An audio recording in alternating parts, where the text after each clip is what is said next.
G'day, this is Captainoob, continuing my quest to find a good minigun in Fallout 76. Today on the killing fields is going to be a 2-shot explosive prime minigun with 250 damage resistance while reloading. A nice 3-star weapon. Honestly, I think I'd prefer the weightless legendary effect on this just so I can keep the weight of this thing down.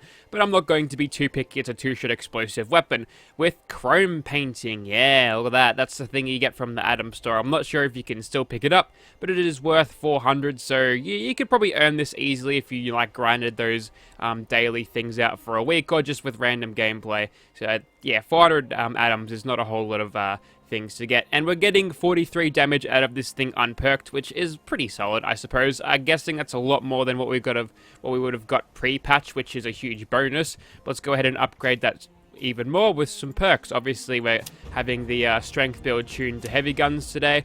So we chuck on 3 ranks of Heavy Gunner. Since this is an explosive weapon, we're going to be chucking on Demo Expert as well as Stabilize. Stabilize is not going to help with armor penetration. According to sources, armor penetration explosive weapons don't work, but that accuracy is going to be very, very useful for keeping that 2-shot spread in check there. And we've also got 1-gun army here, so we're going to be crippling things. I just unequipped that. Yes, we're going to be crippling things as we shoot them, so good for taking down Scorch Beast, bringing them towards the ground so we can bounce explosions off the ground and kill them, because sometimes they're a little bit unresponsive to your explosive projectiles.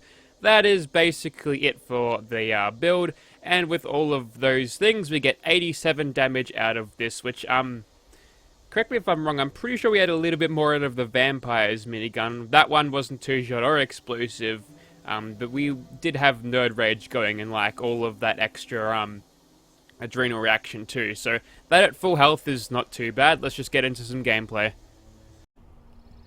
Alrighty, so here we are, and I believe it is early morning. Yep, early morning. No, wait, it's almost nighttime. That's fine. Also, map reference is here. I'm going to show off where I am on the map because someone was asking where exactly I was, and if they're watching this video, they shall know. So getting started on these super mutants here, not having too much trouble with the accuracy, and yep, this thing is actually really doing good work on the initial kill thing here, and if we bounce explosives off the ground, we're going to be killing these guys very easily. We'll go for a little bit of a longer burst here against these super mutants. Oh yeah. Now we are using those prime 5mm bullets, so our ammo supply is a little bit on the rare side. I mean, Violet Flux is pretty much the most rare and useful flux in this game. It gives you 50s, it gives you 5mm, it gives you mods for the Brotherhood of Steel things, it gives you, I believe, fusion cores too. So there's a lot of things that Violet is used for. Yes, generally I think that the community sees the, oh my god, we've got baby super mutants over here, but Violet Flux is generally the most useful thing because it creates a lot of the very powerful things. Hang on, that's not a baby super mutant. That's okay, and we'll go ahead and shoot this guy now. We are suffering a little bit of at range because obviously the spread of this thing is rather high. And, you know, that inaccuracy is punishing us quite a bit at range, but we're punishing the super mutants a lot more so that's fine. Even with Stabilize, with everything here, I can't really put a true barrel on it, but yeah, this thing still, it blooms quite a bit. But yep, there we go. Not a bad start against these super mutants, definitely doing some pretty good damage. Alright, so we're in the interior now, and I gotta watch it a little bit because bouncing splash damage like this around is going to kill me probably even faster than it kills these super mutants. So just to give you an idea of how low this thing does with damage, how did you hit me through that? Yes, unless you're getting those direct hits in, this thing won't do nearly as much damage as you'd want it to be. I'm guessing what happens is the splash damage of the projectiles are still sort of scaling off the damage of this thing, which is not really high to begin with, and maybe it's scaling to the damage that is unperked. But if we get those direct hits in, that's when it does a whole lot of damage. So it's not really like a spamming weapon where you can just bounce it along all the walls and kill everything. So direct hits are definitely what we want. Also, make sure we kill this guy. His doggo sort of stopped him there. He was blocking his doggo, so that allowed us to get an easy kill there. Adrenal reaction is getting ever so slightly higher as we lose more and more of our health. Every time we get a kill on these super mutants, they take a little bit of health with us. No, with them, I suppose. That's okay. We've got plenty of stim packs to go around, and we've also got Born Survivor, so it's not like we're in any dire straits.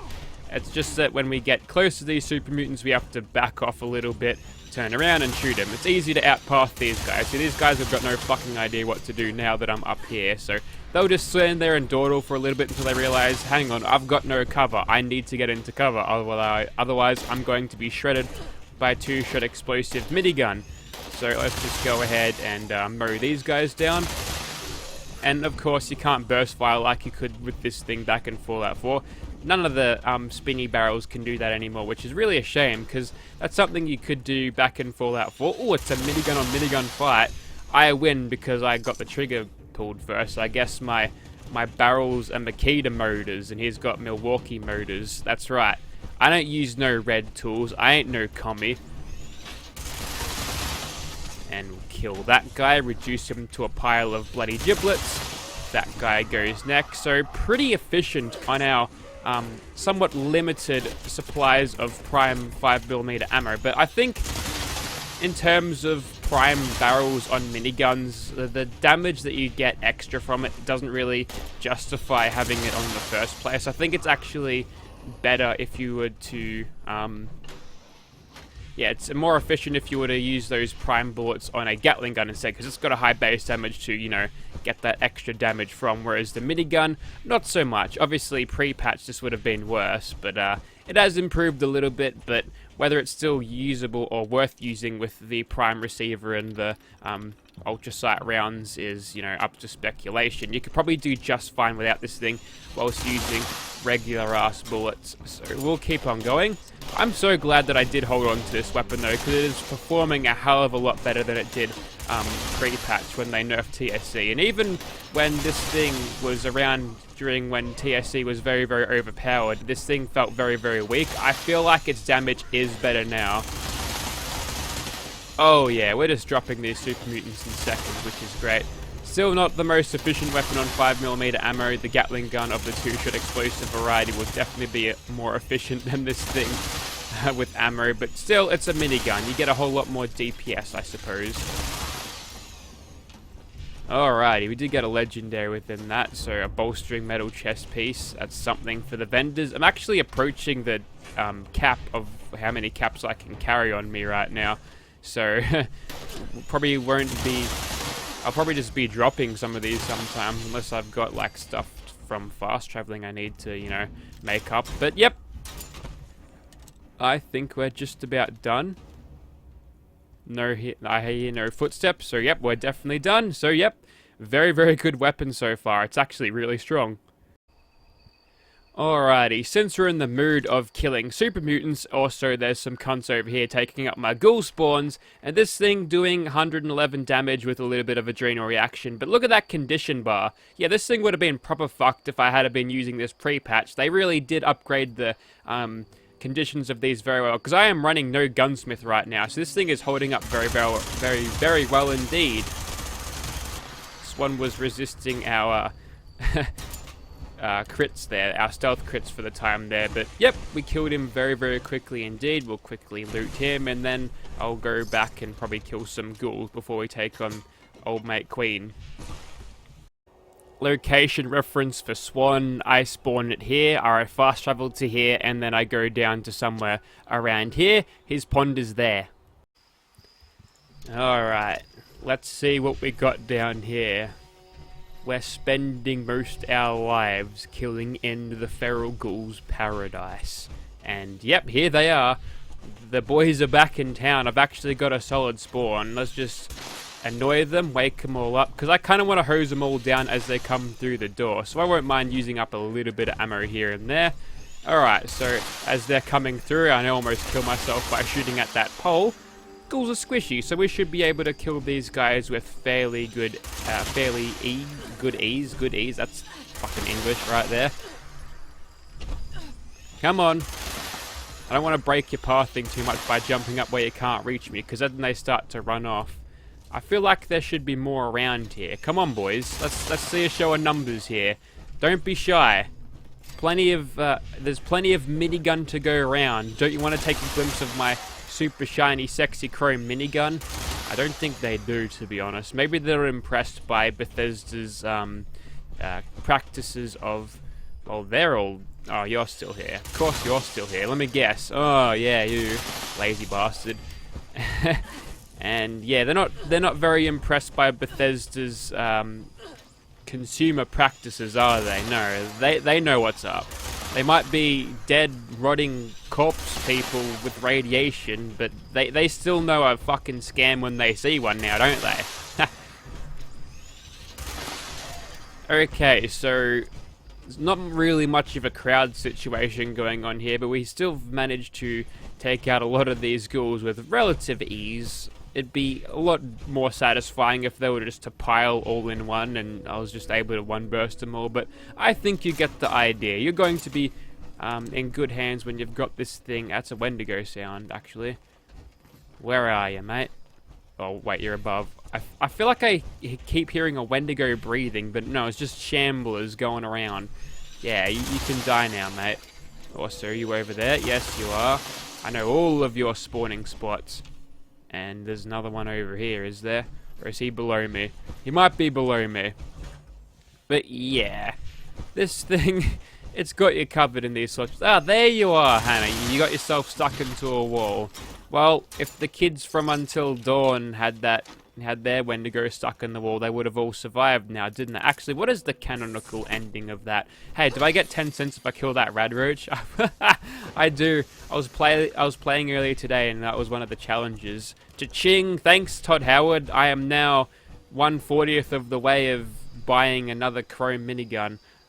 That guy's going to be disappointed. I killed all the ghouls. Oh well. Location reference for Ghouls is White Springs Golf Club. That's a fairly well-known one. No excuse for missing out on that. Alright, let's get started on the crabs, and oh, let me tell you, that rad roach is fucked. No, he's thwarted my two-shot minigun. There we go, got him eventually. And we're off to a start with our adrenaline net. Wow. Okay, that Mirelurk was obliterated. I think I got him in the soft spot. The Kings, however, they're a little bit more on the tough side, you see. I probably would have, oh wait, it's because of glow sight. Yeah, that helps. That helps quite a bit, doesn't it? Speaking of glow sight, oh yeah, that's a huge help against him. Yeah, now that I know that, that Grenadier doesn't make your explosive guns have more splash damage, and thank you for calling me out of my bullshit there. If I ever say something's wrong, don't be hesitant to call me a fuckwit, because I don't like being wrong. I don't like spreading misinformation. Adrenaline, 60%, with a little bit of adrenal reaction, 143 damage. You really can't go wrong with that. Pretty damn good damage indeed. So yeah, two-shot explosive minigun. Definitely a minigun worth having if you've still got those you haven't sold it off because you thought it was bad. Location reference for the crabby dudes is Sunrise Field, due south of Watoga. There's Fissure Site Prime for reference. Alright, time to murder this baddie son of a bitch. I'm hoping all of the good perks, what's it called? One gun army will cripple one of his limbs, wings, maybe several of his limbs there, since I've just blasted him with a couple of 100 rounds of explosive 5mm there, which I doubt you'd be able to pack much explosives within a 5mm bullet, but let's not think about this logically. No, this is Fallout. Fallout 76 is the game that you put the least amount of logic into. Like, how would these things feed themselves? They're fucking massive bats. Maybe they eat deathclaws. They just eat deathclaws for breakfast, because having a body that big and having all of those effects, you need a lot of energy to feed that, so obviously them being the apex predators makes a lot of sense. He's gonna land, isn't he? Yes, I'm a Scorch Beast Whisperer. I can read their behavior now. I'm like the Steve Irwin of Mythical Monsters from Fallout 76. Crocky, he was feisty with that one. Oh, sorry, Steve. I didn't mean to trash your name like that. Yeah, even he's shaking his head in shame. We love you, Steve Irwin. You were taken from us too early. You're an Australian legend. They should put you on currency. That's how much I value our good Steve Irwin. Alright, so I think we're about done with this mob of scorched things here, and I think we're about done with the two-shot explosive minigun. Now, despite how good the Vampire's minigun was, you're bee's dick away from dying when you're using that, especially when you used it my way. And obviously, without all of that extra damage that you would get out of the, those perks, yeah, the survivability, like, you trade a lot of survivability, although getting it back when you're shooting it. My point is, I think this is a superior weapon to the Vampire's minigun. Yeah, two-shot explosive miniguns are actually really damn good, which is A-okay with me. I remember explosive miniguns back in Fallout 4 being somewhat of fucking rhinos, if you're familiar with the Ratchet and Clank game. Oh yeah, they were so good. And it's good to have something like that. Now, the good thing about prime miniguns is there's no receivers. It's actually a prime barrel. That's why it looks like a default barrel. So I can switch this back to non-prime whenever I like, so I can use it, you know, with my, like, 30,000 regular 5 mils. So, yay! Everything's coming up Captainoob today. Anyways, so if you'd like to see this thing in your game, contact your local duper, see if they've still got a spare one lying around, because honestly, these are probably in dwindling supply right now, because people probably thought these were terrible, but now that they've patched heavy guns and significantly lifted both the minigun and the, in particular, the light machine gun, these things, two-shot explosive things, are fucking powerful right now. So, yeah, good luck in finding these things, because they're actually kind of game-changingly powerful. Not like a humble Vampire's minigun, although both of them are good weapons outright. Alright, I'm going to shut up now. Thank you for watching, guys.